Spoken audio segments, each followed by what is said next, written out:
Arabic teacher, عربی کا معلم نمبر 2، اس کا ہمارے پاس سبق نمبر 5 ہے آج۔ کہہ رہے ہیں سلسلہ الفاظ نمبر 16۔ اب آگے ہمارے پاس کچھ الفاظ اب سنتے جائیے۔ بدل یبذل کما، بدل یبذل کا معنی ہے خرچ کرنا۔ بدل کسے کہتے ہیں؟ خرچ کرنا۔ متبذل کام کرنے والے کو کہتے ہیں نا، خود کو خرچ کر رہے ہوتے ہیں۔ زرع یزرع بونا، کاشت کرنا۔ وہی فتحہ سے سأل یسأل پوچھنا مانگنا۔ سأل سائل بعذاب واقع، شکر یشکر شکر کرنا۔ طلع یطلع چڑھنے کے معنی میں ہے۔ ابوانی والدین کو کہتے ہیں۔ الف کا معنی ہے ہزار۔ الف سنۃ مما تعدون، اعانہ کا معنی ہے مدد۔ جائزہ انعام کو کہتے ہیں جائزۃ فخریہ، فخر والا انعام۔ حالاً معنی اسی وقت، حالاً فی الحال، تو اسے بھی فی الحال کو کہتے ہیں نا، ابھی۔ حالاً معنی اس حالت میں۔ دخل کا معنی ہے آمدنی، اور دوسرا معنی آمدنی کے لیے عربی میں کیا تھا؟ ہاں نے پڑھا تھا آمدنی لکھ روپے تسر اسی آمدنی دخلنا خالی دخلنا آمدنی۔ رؤیت معنی دیدار، ملاقات۔ قدم یقدم یہ باب سمع سے، قدمہ آنے کے معنی میں ہے۔ قدوم رجلنا، قدمتم شمدید، اہلا و سہلا۔ قص و یقص کا معنی ہے واقعہ بیان کرنا، قصص قصص۔ قصد یقصد کا معنی ہے کسی جگہ کا ارادہ کرنا، رخ کرنا۔ منح یمنح اس سے منح ہے نا، منح ما منح والد، اسے حدیث میں ہے عطا کرنا، دینے کو کہتے ہیں۔ وجد یجد معنی ہے پانا۔ طب ڈاکٹری کے علم کو کہتے ہیں طب، طبیب، طببت۔ طببت یا طببت معنی ڈاکٹری کا پیشہ۔ عضو کا معنی ہے جوڑ، بدن، آرگن۔ طائق معنی اونچی درجے کی چیز، اور اس طرح سے عضو کسی جماعت کے رکن کو بھی کہتے ممبر کو۔ فاکہہ جمع فواکہ ہیں، میوجات کو کہا جاتا ہے۔ قدوم آنے کو کہتے ہیں آمد۔ شتاء سردی کے موسم کو کہتے ہیں۔ شہادت کا معنی سرٹیفکیٹ، گواہی، سند۔ صیف گرمی کا موسم، گرمی کا موسم نہیں، گرمی کا موسم۔ قریۃ کا معنی ہے گاؤں۔ مسکن مکان، رہنے کی جگہ کو کہتے ہیں۔ وفد ڈیپوٹیشن، وفد ریفرینڈم کو کہتے ہیں۔ جماعت نمائندہ جماعت۔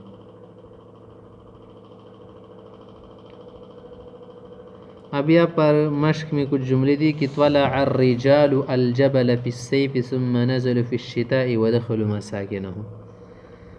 گرمی میں لوگ پہاڑوں پر چڑھے اور پھر سردی میں نیچے آئے اور گھروں میں داخل ہو گئے۔ سردی میں آدمی گھروں میں داخل۔ قصد الشام احمد، احمد نے شام کا ارادہ کیا۔ وخادمہ فدخلاها، شام گئے۔ ووجد اہلها من الشرفاء، وہاں کے لوگوں کو عزیز پایا، بہتر پایا۔ نجح الاولاد فی الامتحان ومنحوا جائزۃ، امتحان میں لڑکے بچے کامیاب ہو گئے اور جائزوں سے نوازے گئے۔ نجحت البنتان فی علم الطب، ڈاکٹری میں 2 بچیاں کامیاب ہو گئی۔ وحصلت الشہادۃ الفائقہ، اعلیٰ ڈگری حاصل کی۔ وفرح ابواہما فرحا شدیدا، ان کے والدین بڑے خوش ہو گئے۔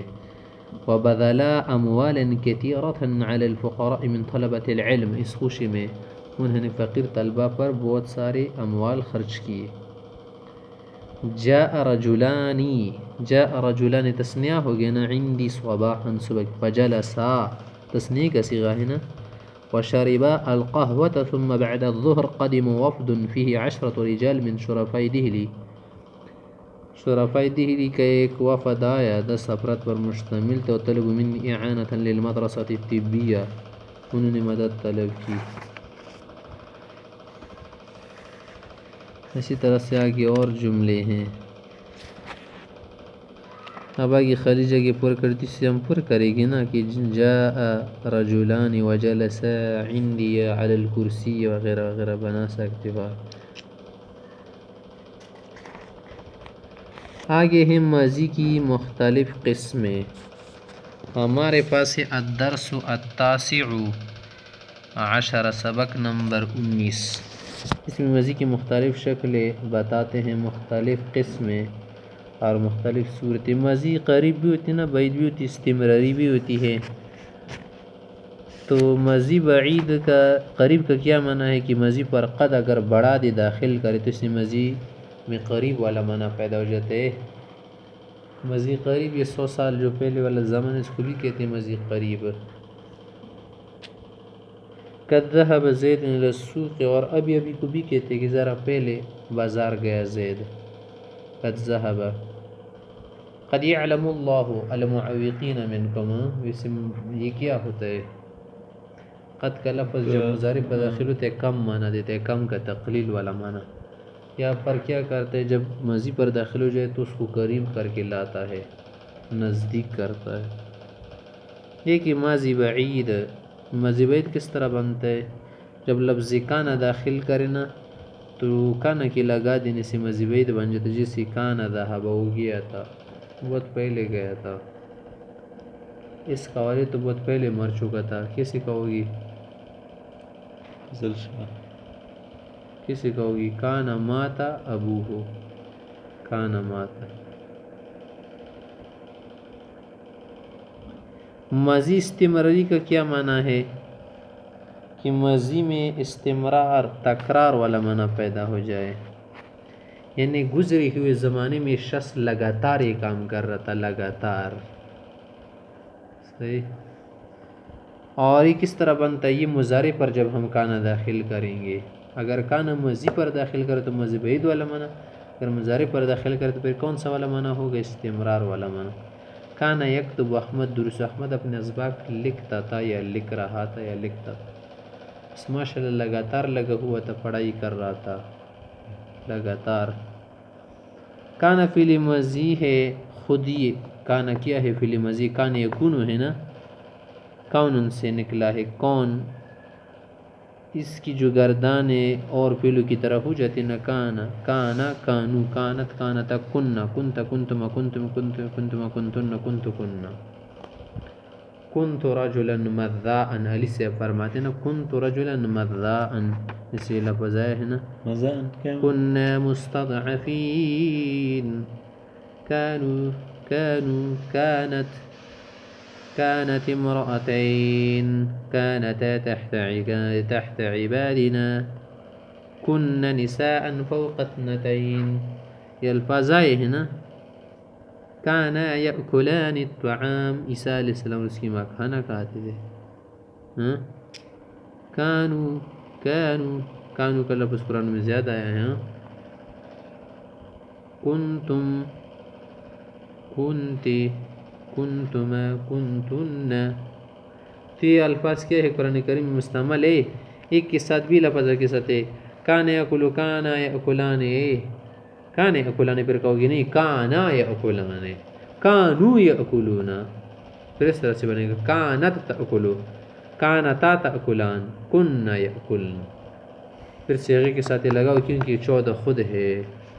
استمراری معنی پیدا کرنا، ہر ایک کے ساتھ الگ الگ لگائیں گے. تبھی ماضی بعید یا ماضی استمراری کا جو صیغہ بنانا وہی صیغہ مذکورہ گردان میں سے لے کر کسی فعل کی ماضی یا مضارع کے صیغے پر لگاؤ. مثلا کانا کتبا، ان دونوں نے سبق لکھا تھا. صحیح. کانت کتبت کہو گی کانا، بس صرف کانا نہیں لگاؤ کہ کانا کتبتا، کانا کتبو، تو غلط ہو جائے. کانا نہیں ہے یہاں پر، کانو یہ بھی جمع کہو گی جس سے یہ جمع ہے. جس یہاں پر کن جمع ہے تو کتبنا کے ساتھ لگو، کتبنا بھی جمع ہے. اگر آپ نے کانا کتبنا کہہ دیا غلط ہو گیا، کیونکہ خود اپنے 14 صیغے ہیں نا، اس لیے پہل کے ساتھ 14 صیغوں کے ساتھ لگاؤ گی. کن کتبنا، وہ لکھ رہی تھی نا وہ عورتیں، انہوں نے لکھ لیا تھا سبق. کن کتبنا، کن تو کتب تو کہو گی. اگر آپ نے کانا کتب تو کہا غلط ہو گیا، کیونکہ خود کو صیغہ موجود ہے، کتب تو کے ساتھ بھی لگاؤ گی. سمجھ گئے؟ آگے مزید استمراری کی گردان کچھ اور بھی کر رہے کان یکتب کانا یکتبان کانو یکتبون کانت تکتب کانت کانتا تکتباتان کن یکتبنا آخر تک اس طرح سے پڑھو. کانا کا مضارع یکون ہے سی گردان بھی ہوتی ہے یکون یکونان یکونون تکون تکونان یکننا تکون تکونان تکونون تکونین تکونان تکون اکون اکون نکون. اس طرح سے اکون رجلا عظیما فی المستقبل صرف مستقبل کا ہو ہی نہیں ہے اکون رجلا عظیما میں بڑا آدمی بنوں گا. نکون یکونون علیہ لبدا یکونون ہے. ماضی کی ایک چوتھی قسم ہے ہمارے پاس ماضی شکیہ ہے، اس کو ماضی شکیہ کہتے ہیں. ماضی کی چوتھی قسم ہے ماضی شکیہ، شک کے لیے استعمال ہوتا ہے. جس جملے میں فعل ماضی ہو اس پر لفظ لعل بڑھانے سے ماضی شکیہ کے معنی پیدا ہوتے ہیں. جسے لعل زیدا ذهب الى المسجد، شاید زید مسجد گیا ہوگا. یہاں پر لعل شک کے لیے ہیں یعنی ترجی والا معنی پیدا کرتے ہیں، امید والا. ماضی پر لفظ یکون داخل کرنے سے بھی ماضی شکیہ کے معنی پیدا ہو سکتے ہیں. جیسے یکون زید ذهب، زید گیا ہوگا، یکون یعنی ہوگا کہ زید گیا ہو. تنبیہ لعل فعل سے الگ نہیں آ سکتا کہ آپ کیا کر لیں اس کو الگ بنا. اس کے بعد کوئی اسم آئے گا جو منصوب ہو گیا تو کوئی ضمیر آئے گی. یہ ماضی والا کیا ہے؟ ترجی والا معنی ہے. ترجی معنی امید لگانا، شکی معنی بھی ہے یعنی پوری جو ہے یقین والی صورت نہیں ہے نا. آگے ہے ماضی تمنی یا ماضی شرطیہ. شرط کر رہے ہیں نا اگر ایسا ہوگا تو یہ ہوگا، تو گویا کہ تمنا کر رہے کہ کاش ایسا ہو. ماضی پر لفظ لو اگر داخل کرو جس کا معنی ہے اگر، لو کا معنی ہے اگر یا کاش، تو بڑھانے سے ماضی شرطیہ کے معنی پیدا ہوتے ہیں. جس سے آپ کہہ دے لو زرعت لحصدت، اگر تو بوتا تو ضرور کاٹتا، اگر تو فصل لگاتا نا تو کاٹ لیتا. تنبیہ لحصدت میں لام کی معنی ہے ضرور، البتہ تاکید کے لیے لام داخل ہوتا ہے. لو کی جوابی جملے میں لام تاکید لگانا پڑتا ہے مگر کبھی نہیں بھی لگاتے، نہیں ایسی صورت بھی ہو کہ نہیں لگاتے. ماضی شرطیہ کے لیے کبھی لو کے بعد کانا یا اس کا کوئی صیغہ بھی بڑھا دیتے، اس کے بعد ماضی بھی لاتے ہیں اور مضارع بھی، مگر معنی میں تھوڑا سا فرق ہو جاتا. لو كنت زرعت لحصدت، لو كنت تحفظ دروسك نجحت، اگر آپ اسباقیات کرتے تو کامیاب ہو جاتے. آگے کہہ رہے کہ لیتما یا لیتا کے بڑھانے سے ماضی میں تمنی کے معنی پیدا ہوتے. لیتما نجحت یا لیتما نجحت، کاش میں کامیاب ہوتا. لیت زید نجح، کاش کی زید کامیاب ہوتا. تمنا کر رہے ہیں نا، ارمان کر رہے. تنبیہ نمبر 6 لعل کی طرح لیت بھی اس پر یا ضمیر پر داخل ہو کرتے اور اسم کو نصب دیتا ہے. آگے کہہ رہے کہ بھی یاد رکھو کہ کانا اور اس کی مشتقات اکثر جملے اسمیہ پر داخل ہوتے ہیں. اس وقت خبر حالت نظمی ہوتی جیسے کان رشید جالسا. کان اسم مرفوع خبر منصوب کا تقاضا کرتے ہیں نا. کانت الاولاد قائمین، بچے کھڑے تھے لڑکے. تم نے کان اور یکون کی گردانی تو پڑھ لی ہے نا، اس کی قیاس پر قال اور یقول کی گردانی بھی کر لو. آپ کی کہتے ہیں کہ بدل الجہد، اس نے کوشش کی. جہل وہ آدمی نہیں سمجھ رہا، جہل کر رہے. عذر یعذر معذور کرنا، سلسلہ الفاظ ہے نا. عدل یعدل کا معنی ہے ملامت کرنا. سمح یسمح درگزر کرنا، اجازت دینا. صدق یصدق کا معنی ہے سچ بولنا. فاز یفوز کامیاب ہونے کو کہتے ہیں نا. لبس یلبس معنی ٹھہرنا. عقل یعقل بات سمجھنا. غضب یغضب غصہ کرنا، غصہ ہونا. نقص ینقص معنی کم کر دینا یا کم ہونا. وعظ یعظ معنی نصیحت کرنا. اب آگے الفاظ بتا رہے. ازہر یہ مصر کا قدیم نام ہے نا اور قدیم مدرسہ ہے. ازہر جامع ازہر. تراب مٹی کو کہتے ہیں. جہد معنی کوشش. حقل معنی کھیت. خاتم معنی مہر آخری کو بھی کہتے ہیں. سعیر معنی دہکتیا، جہنم کا ایک نام ہے. صاحب اس کی جمع اصحاب ساتی. ضیف جمع اس کی ضیوف ہے، مہمان کو کہتے ہیں. ضاحیہ شہر کا بیرون حصہ ضاحیہ. علیم بڑا جاننے والا، اللہ کا نام ہے. علام بہت بڑا جاننے والا. غرفتن کمرے کو کہتے ہیں، غیب جمع اس کی ہے غیوب پوشیدہ باتوں کو کہتے ہیں، قبیل ضرب پہلے، کتاب حفیظ محفوظ رکھنے والی کتاب لوح محفوظ کو بھی کہتے ہیں، لا بأس کا معنی ہے نو پرابلم، کوئی اندیشہ نہیں، کوئی بات نہیں، مقالہ بات کو کہتے ہیں، ایسے مضمون کو بھی کہتے ہیں، ناجح معنی کامیاب۔